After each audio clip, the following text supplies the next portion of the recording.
শিশুদের দাঁতের যত্ন কেন নিতে হবে?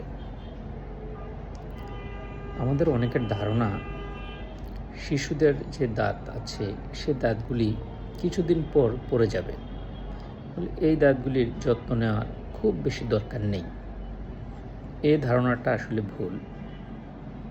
শিশুদের দাঁতের যত্ন অবশ্যই নিতে হবে।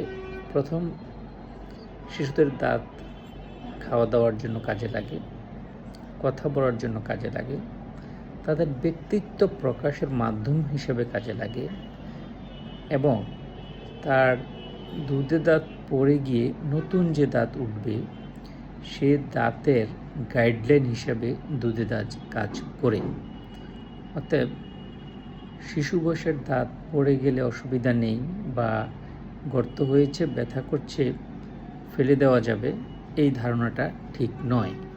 বরং যেই দাঁত যে সময়ে পড়ার কথা সেই সময়ের আগে কোনো অবস্থাতেই বাচ্চার দাঁত ফেলা যাবে না, তাহলে পরবর্তী আঁকাবাঁকা হয়ে দাঁত ওঠার সম্ভাবনা থাকবে।